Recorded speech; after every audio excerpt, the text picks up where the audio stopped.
¿Estamos ahí? Ya. Bueno, mis hermanos, muy buenas noches. Como iniciamos este tiempo adorando a nuestro Señor, adorando a nuestro Dios, realmente es una bendición que el Señor nos permite tener, de poder aprender de su palabra, porque todos necesitamos ir a su preciosa palabra y conocer un poco más de Él. La verdad que es una bendición. No todos, fíjese usted que entre miles, ¿cuántos son? 8,000 millones de habitantes, dicen que ni el 10% realmente son hijos de Dios, y estamos dentro de ese grupo que somos privilegiados de conocer un poco más de Él. Y ustedes están yendo más allá de simplemente conocer así de una manera superficial. Ustedes están siendo sensibles a ese llamado que Dios hace para enamorarse de Él, enamorarse. Y uno se enamora cuando le conoce, uno se enamora de alguien que conoce. Y este es un tiempo para eso, mis hermanos. Cada vez que hablamos de lo grande y maravilloso que es el Señor, terminamos más enamorados de nuestro Dios. Amén, mis hermanos. Empiezo con una pregunta, ¿sí? Si Dios controla todas las cosas, ¿cómo pueden nuestras acciones tener un verdadero significado? Fíjese, si Dios tiene el control absoluto de todo, o sea, ¿dónde queda nuestra voluntad o nuestro supuesto libre albedrío? ¿Algo me decías, Natita? Es nuestra responsabilidad. ¿Dónde queda? ¿Dónde queda? ¿Ya? Bueno, eso ya se ha hablado en otras ocasiones también, pero el tema que compete en esta noche tiene que ver con esta pregunta, hermanos, ¿sí? Una vez que se ha compartido en teología sistemática algunos aspectos muy importantes para poder entender las cosas de Dios, como son sus atributos, por ejemplo, muy importante conocer su omnisciencia, omnipotencia, omnipresencia, bueno, su magnificencia, conocer su sabiduría, porque esas cosas hemos estudiado. Y el tema anterior acerca de la creación, cómo fuimos creados, cómo lo creó de la nada, el Señor lo creó absolutamente todo, cuando nada existía, cómo lo ordenó, cómo lo hizo con el poder de su palabra, cómo creó las cosas visibles y aún las cosas invisibles, cómo crea las cosas espirituales. Cuando nosotros tenemos ya este conocimiento previo, entonces ahí es como que es razonable seguir aprendiendo de otras cosas que son un poco más difíciles de asimilar. Ahí es más, cuando ya tenemos claro que Él es el creador y no hay duda alguna, porque eso es importante, y no hay duda alguna que Él es el creador. O sea, porque si todavía tenemos duda, tal vez el tema que viene, alguien tiene por ahí duda, el tema que viene posiblemente no es tan trascendental en su vida. Pero cuando tenemos ya afirmado así que Él es el creador absoluto de todo, entonces es razonable concluir.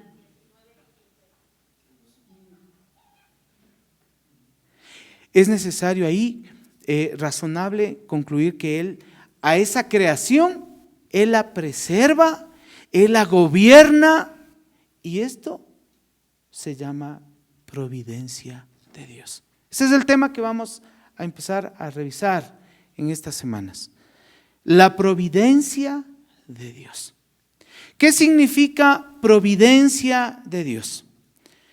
Providencia, esta palabra viene del latín providere. ¿Y qué significa? Ver anticipadamente. O sea, esto es algo simple y sencillo que le estoy diciendo. Providencia viene del latín providere, que significa ver anticipadamente.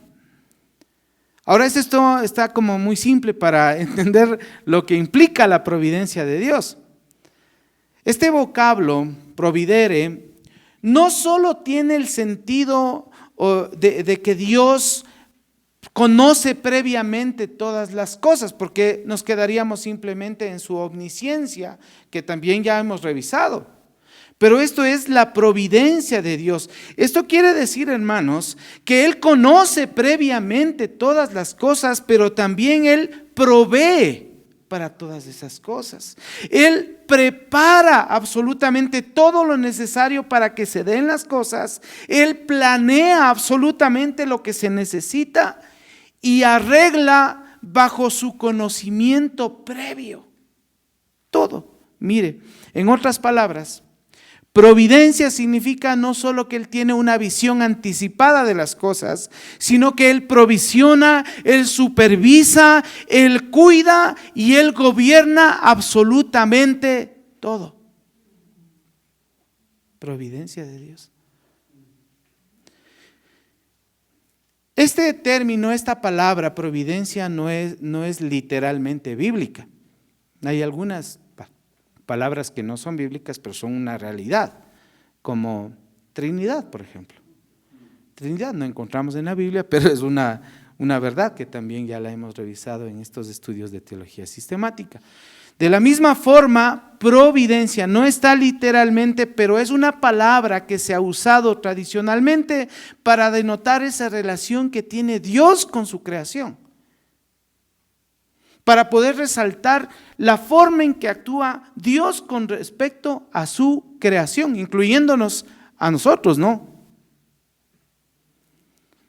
Entonces, cuando nosotros adoptamos como cristianos, como pueblo de Dios, adoptamos esta doctrina bíblica de la providencia, nosotros estamos evitándonos de algunos errores que el mundo cree. Vea, cuando nosotros realmente adoptamos de una manera categórica lo que es providencia de Dios, ya vamos a explicar una parte, hoy nos toca una parte porque es un tema largo, pero ahí vamos a quitarnos algunos mitos y algunos errores, algunos que ya lo hemos revisado en otros temas que también se han compartido. Por ejemplo, uno de los errores es el deísmo, que ya hemos visto, ¿no? Esto que enseña que Dios creó el mundo y después lo dejó ahí a que funcione solito. O sea, crea algo y que ahí funcione como sea. Ya di las directrices y allá funcionarán ustedes. Eso es el deísmo, ya lo revisamos en una clase anterior.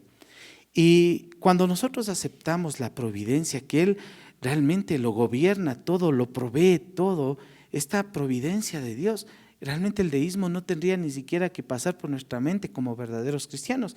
Y lastimosamente, mire esto, que aún el pueblo cristiano que no conoce de la providencia de Dios tiende a perderse en estos puntos.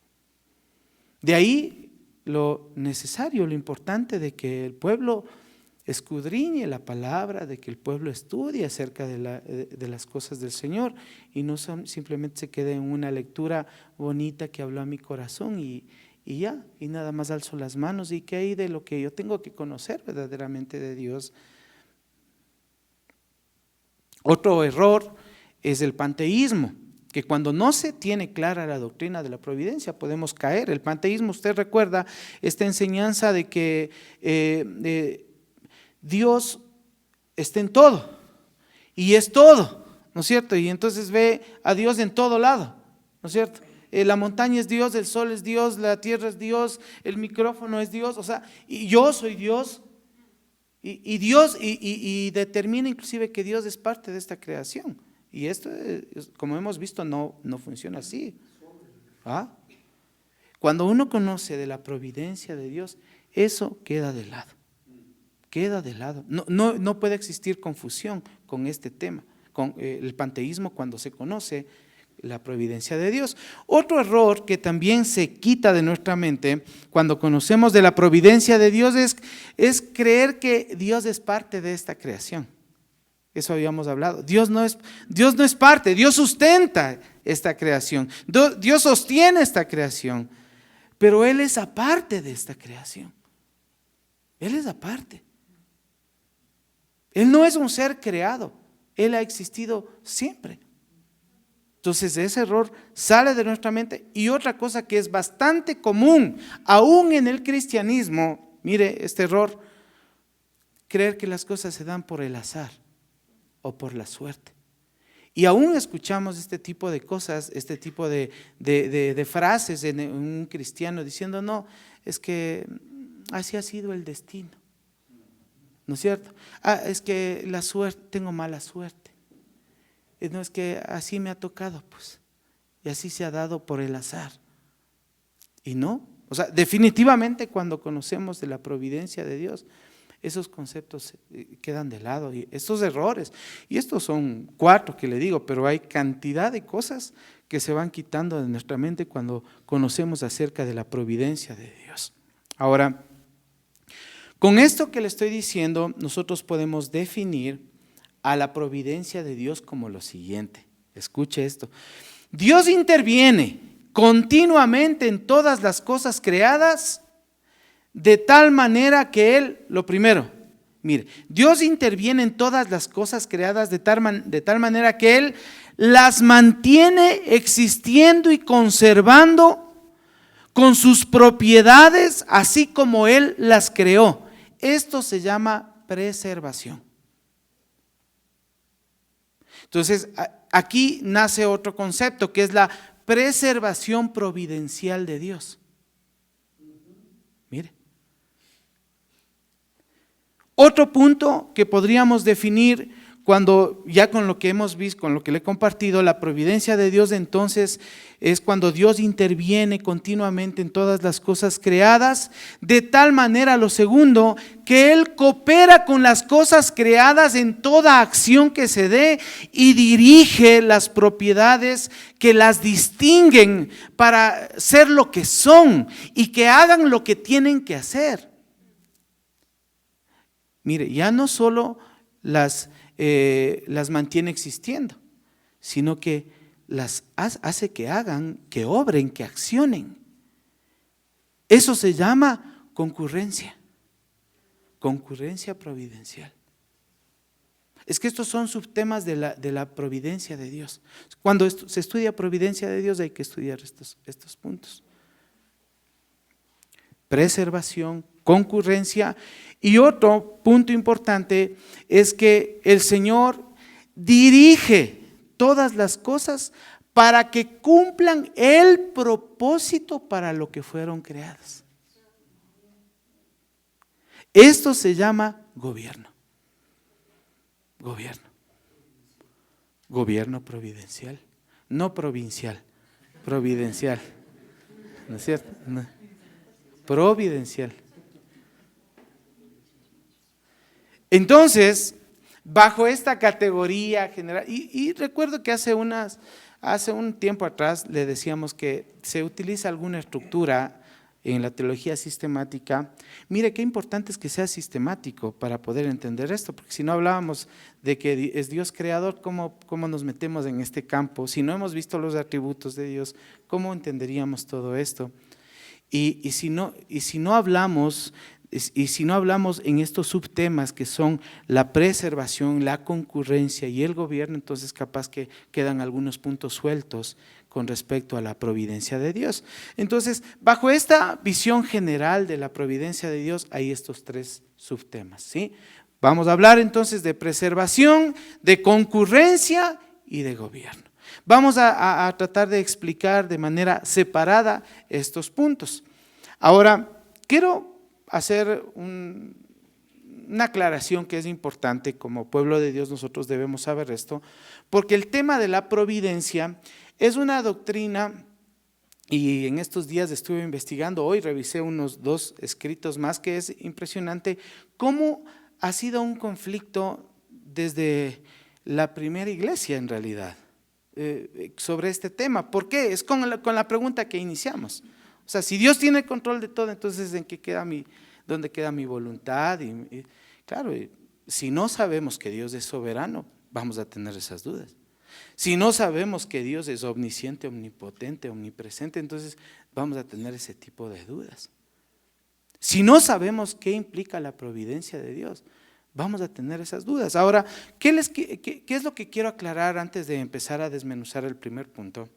Es que esto ha sido un tema de discusión y hay una posición que es la que ha tomado la mayoría de la iglesia, especialmente la iglesia reformada, y es este punto de la preservación. Este tema, como iglesia de Dios es fiel, o sea, está muy claro. Somos parte de la iglesia reformada, o sea, no somos parte de la iglesia protestante. ¿Usted sabe por qué nos llaman protestantes? No porque tengamos un título de protestante, ni que estemos lanzando piedras, sino que la Iglesia Católica, todo aquel que se separó, le llamó protestante, sea quien sea. Hasta el testigo de Jehová le dicen protestante. Así es.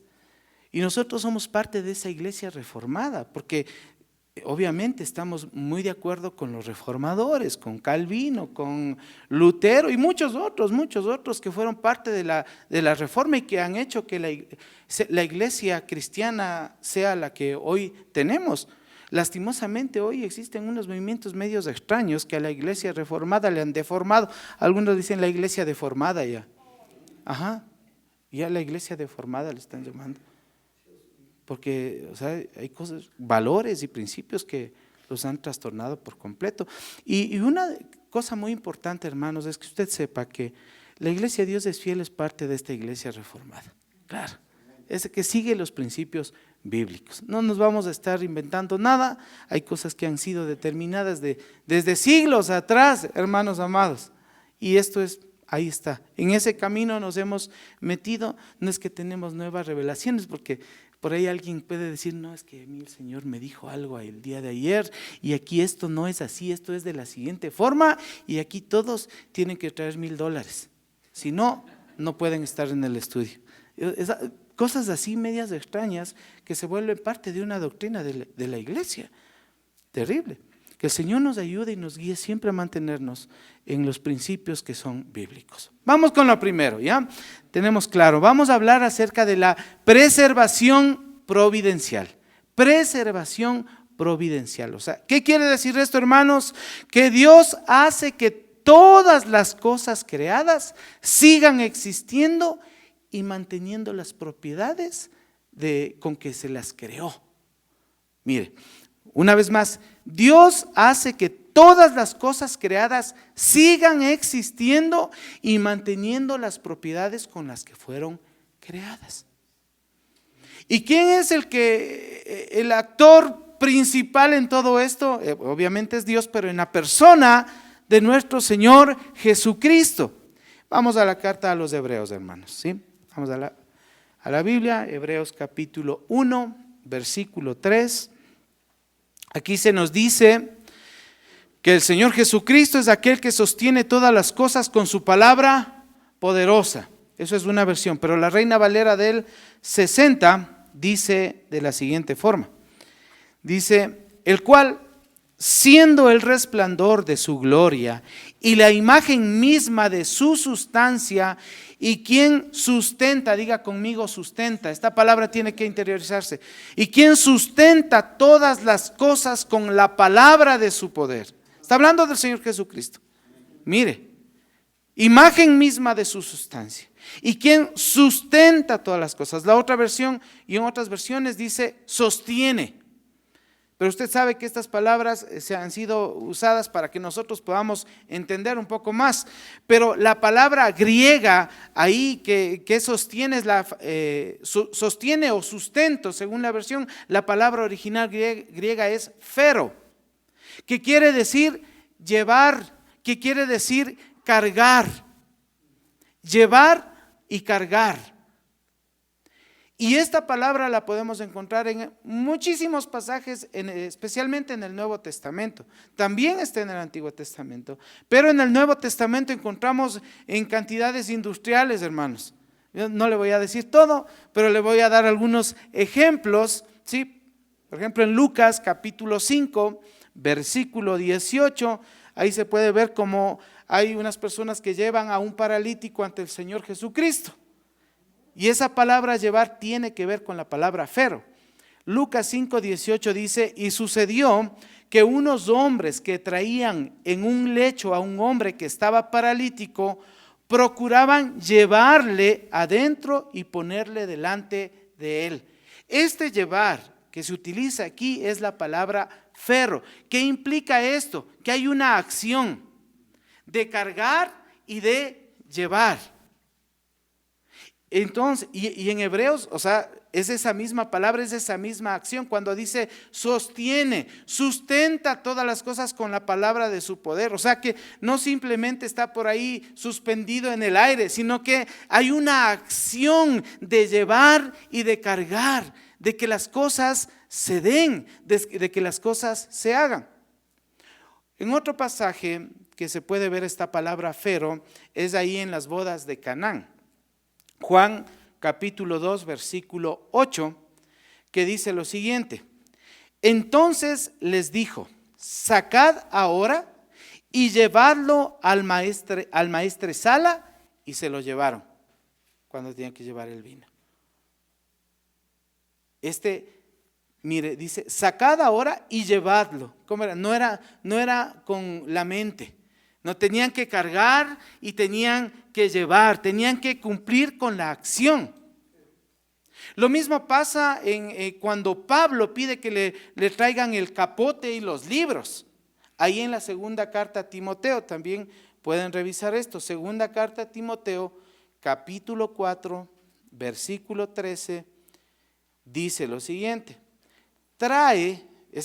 fíjese, trae cuando vengas el capote que dejé en Troas en la casa de Carpo, y los libros, mayormente los pergaminos. Ese traer es, toma eso, cárgalo, camina lo que tengas que caminar y tráelo hasta aquí. Fíjese, estos ejemplos son para poder entender lo que dice ahí en Hebreos 1, cuando dice que Él sostiene y sustenta todas las cosas. O sea, no es que solamente está por ahí así, sino que Él está obrando con su poder. El Señor Jesucristo está obrando para que hoy todas las cosas sigan funcionando como deben funcionar. Ahora, voy a resaltar algo. No solamente que funcionen, sino que funcionen continuamente, permanentemente. Eso implica, porque en Hebreos 1:3, ahí se utiliza este verbo que está conjugado, es participio presente. ¿Qué quiere decir esto? O sea que hay una orden para el presente, pero que es continuo, permanente. Eso es lo que dice sustenta o sostiene. O sea, sustenta ahora, pero sigue sosteniendo todo el tiempo. Eso es continuo. Continuamente llevando todas las cosas, continuamente sosteniendo todo, el universo entero, continuamente. O sea, cuidado, por eso es que cuando entendemos la providencia de Dios, el panteísmo, el deísmo queda de lado. No es que el Señor creó todas las cosas y les dejó que funcionen solitas. No. Es que Él continuamente, permanentemente está haciendo que las cosas funcionen y funcionen siempre, continuamente. Ahora, como usted sabe y hemos revisado, Cristo, la persona de nuestro Señor Jesucristo, interviene activamente en la obra de la providencia de Dios, con la palabra de su poder. De modo similar, podemos ir a Colosenses 1:17, y ahí podemos ver que nuevamente se utiliza la palabra subsisten. Colosenses 1:17, no sé si alguien tiene y lo puede leer, por favor, por ahí.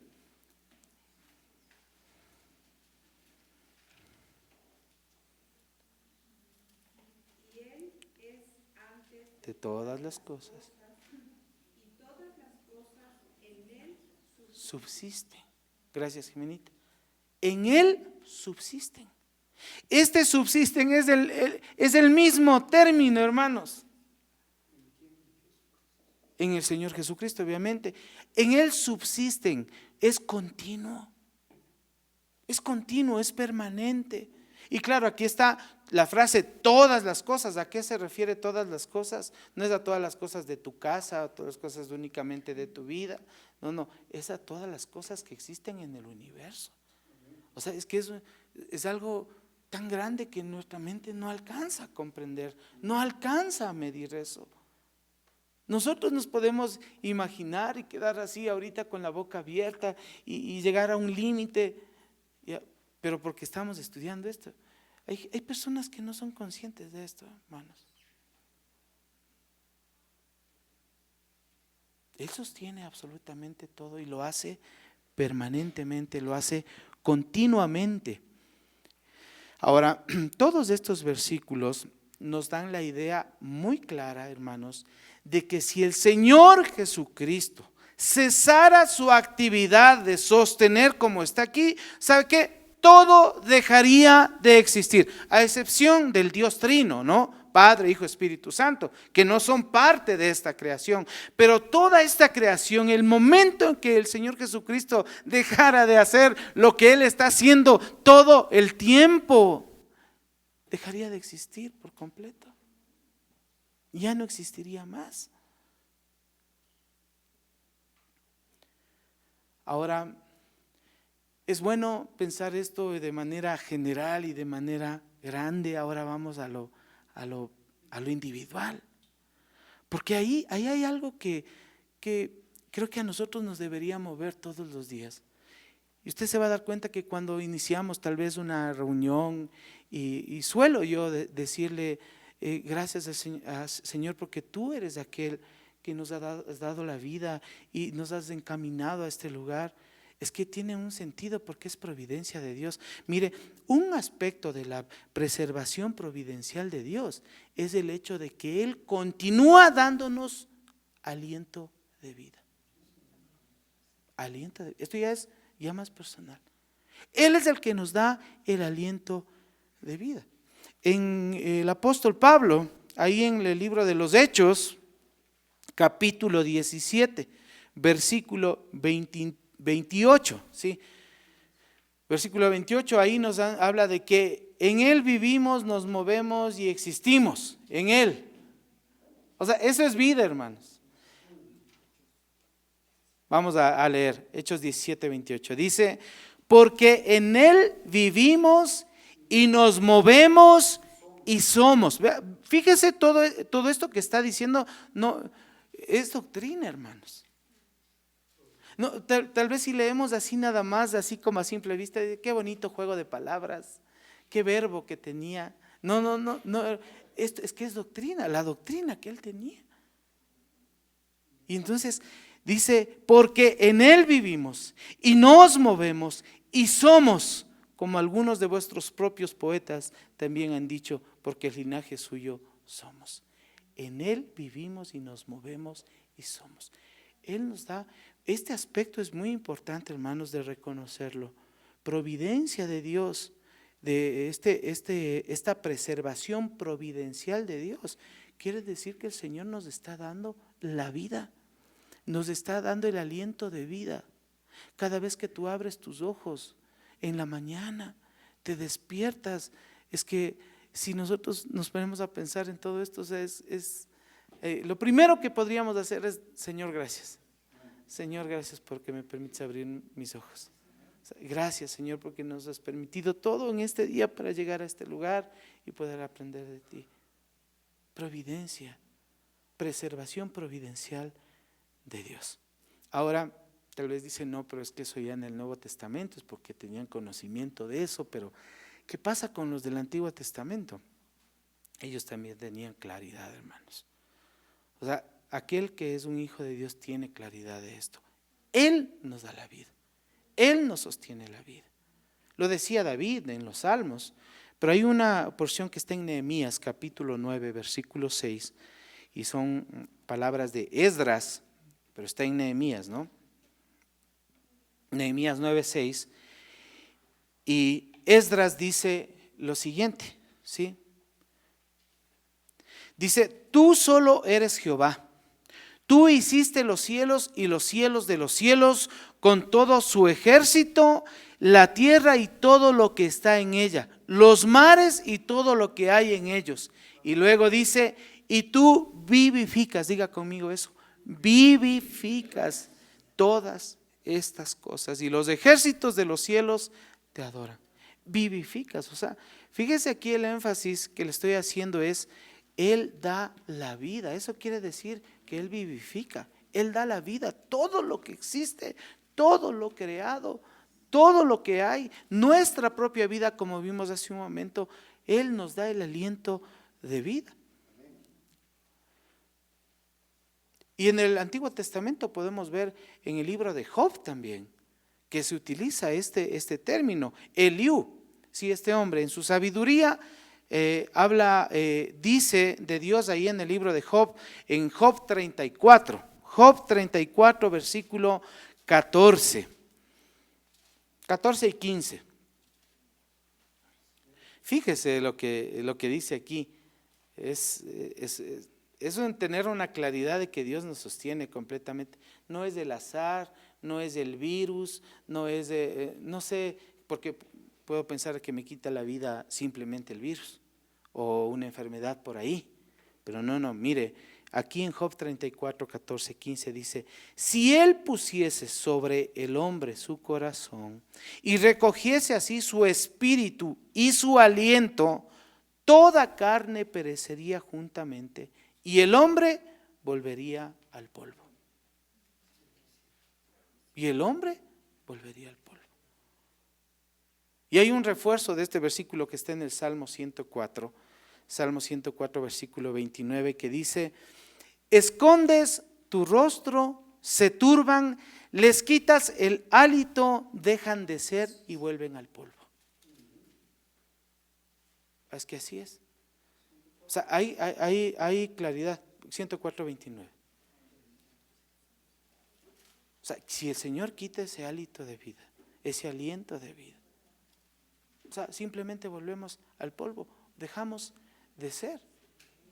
Eso fíjese en el Antiguo Testamento, en los cánticos que cantaba el pueblo, en los salmos, ya estaba esto bien impregnado en los corazones de sus hijos, en la iglesia primitiva, el apóstol Pablo y nosotros, en nuestros días. Nosotros debemos decir y proclamar esta verdad. Por ti vivimos, Señor, por ti vivo.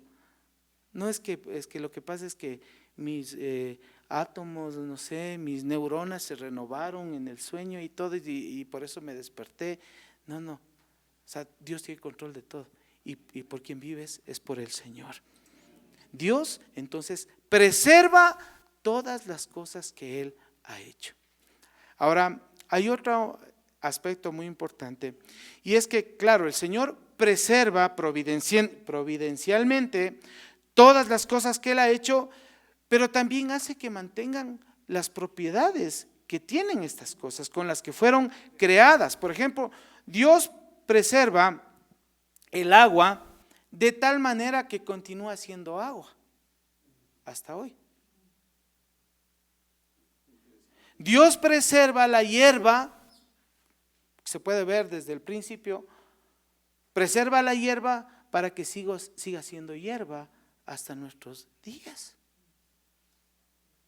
Hace que el papel siga siendo papel en el que está escrito, por ejemplo, su palabra, ¿no? Y estén hojas aquí y que haya sido encuadernado porque así lo permitió el Señor, y que tenga algunos libros juntados ahí y que estén juntos para que no se vuele con el viento, y hace que tenga su propiedad de hoja y que no le caiga una gota y se disuelva o que se vuele. Él hace que permanezcan las cosas, salvo que algo de su misma creación haga que las cosas cambien y venga un fuego y le queme. Pero el fuego está cumpliendo su propósito. Es así. Ahora, no debemos pensar que la preservación providencial de Dios es una continua, es una nueva creación todo el tiempo. Es una continua nueva creación, porque se puede llegar a pensar eso. No es que Dios de todos los días está haciendo mi vida nueva, creando nueva. No. O sea, simplemente es que Dios preserva lo que Él ha creado, con las propiedades que Él ha creado, salvo que Él permita que algo creado que tiene un propósito lo haga cambiar. Es así. Por eso es que en Hebreos, ahí donde estuvimos revisando 1:3, nos habla de que el Señor Jesucristo hace esto, hermanos. con el poder de su palabra, todo el tiempo. Y que las cosas permanezcan así con sus propiedades.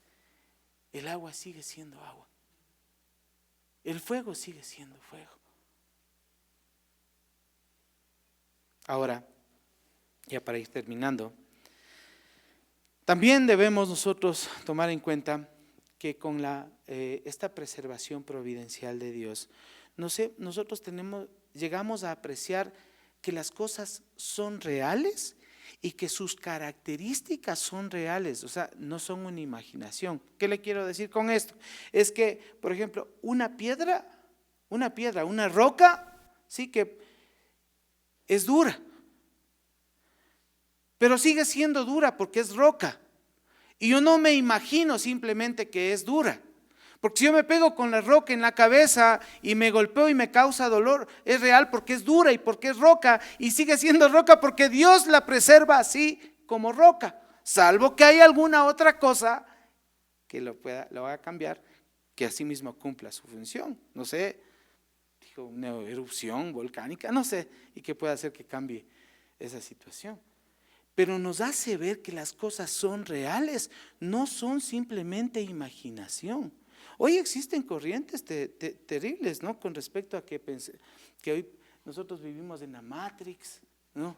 Así es, todo lo que tú vives, esto no es real, estás programado ahí para que pienses que esto es nada más un juego, estamos bajo el domo, un montón de cosas que nos están diciendo. O sea, Dios lo creó todo y nos hace ver que las cosas son reales. Y o sea, te cortas un dedo, es igual, te cortas un dedo y te duele. O sea, no es imaginación. Y corre sangre. Entonces, Dios mantiene las propiedades de las cosas, ¿sí?, con que son formadas, y Él las cambia obviamente, según alguna otra propósito que tenga con otra cosa creada, ¿sí? Segunda de Pedro 3:7 dice lo siguiente, le voy a leer esto. Segunda de Pedro 3:7 dice: pero los cielos y la tierra que existen ahora están reservados por la misma palabra, guardados para el fuego en el día del juicio y de la perdición de los hombres impíos. Mire, los cielos y la tierra seguirán teniendo sus propiedades hasta el día del juicio, guardados por su palabra. Sustento, sostenimiento. Y termino diciéndole aquí, ya no me voy a extender más porque ya estoy con la hora ahí. La providencia, dos cositas nada más. La preservación providencial de Dios ha sido usada hasta por la misma ciencia, le digo. Ha sido usada hasta por la misma ciencia para sostener que las cosas que el universo, por ejemplo, sigue sosteniéndose y sigue funcionando de la misma manera que hace miles de años, supuestamente. Para la ciencia, millones de años, dice. Millones y millones. Y que sigue funcionando. ¿Y cómo? Sigue funcionando de la misma forma que fueron creadas. O sea, imagínense si ya la órbita hubiese cambiado, ya no estuviéramos, ¿no?, aquí. Si la gravedad fuese diferente. Si la temperatura de la Tierra ya fuese un cambio abrupto, ya esto sería otra cosa. ¿No es cierto? Y también le digo que la preservación providencial de Dios ha sido usada también como cimiento para la tecnología. O sea, la gasolina sigue teniendo sus propiedades de gasolina para que funcione un vehículo, por ejemplo, y el vehículo sigue funcionando, y lo mismo pasará con los eléctricos que ahora existen. O sea, y eso funcionará de la misma forma. Y la tecnología funciona así, pero su principio está basado en que las cosas permanecen con sus propiedades. Ahí se basa. Eso se llama preservación providencial de Dios, hermanos. Amén. Entonces hemos revisado esta primera parte, que es la preservación providencial de Dios, y vienen otros temas, ¿no?, la concurrencia, gobierno, y a detallarlos de una manera más profunda. Espero que se quede ahí con boquiabierto como yo me he quedado, hermano, revisando esto de Dios. O sea, uno se queda así. Nada es al azar, hermano, nada es al azar, nada. Tu vida está sostenida por el Señor. Él te levanta, Él te despierta, Él te sostiene, Él te alimenta, Él te provee, Él te cuida, Él te sana, Él te guarda, Él te establece, Él te afirma, Él te levanta, Él te premia, Él hace todo. Es que es hermoso saber esto, porque tal vez el no creyente, cuando llena el tanque de gasolina, lleguen a un no creyente y un creyente en el carro. Y el creyente piensa, el no creyente piensa que el carro funciona porque le puso gasolina. Pero el creyente sabe que ese carro funciona porque Dios permite que funcione. O sea, esa es la gran diferencia, hermano. Ajá. O sea, Él controla absolutamente todo. O sea, no son simplemente la gasolina, sino que Dios permitió que esa gasolina tenga esas propiedades, hermano, para que funcione. Amén. Vamos a orar, ¿ya? Bueno, dale el aplauso al Señor. Gloria a Dios. Vamos a orar, ¿ya? Padre bendito, mi Dios, gracias por, Señor, asombrarnos cada día con tus atributos, con tu presencia, mi Señor, con tu palabra. Realmente somos bendecidos, mi Señor. Ahí quedan las dificultades, ahí quedan las luchas, mi Señor. Es algo insignificante ante toda tu grandeza, mi Señor. Gracias te doy por tus hijos, por tu pueblo aquí presente, Señor, guíalos siempre. Guárdalo siempre en el nombre de Cristo Jesús. Amén y amén.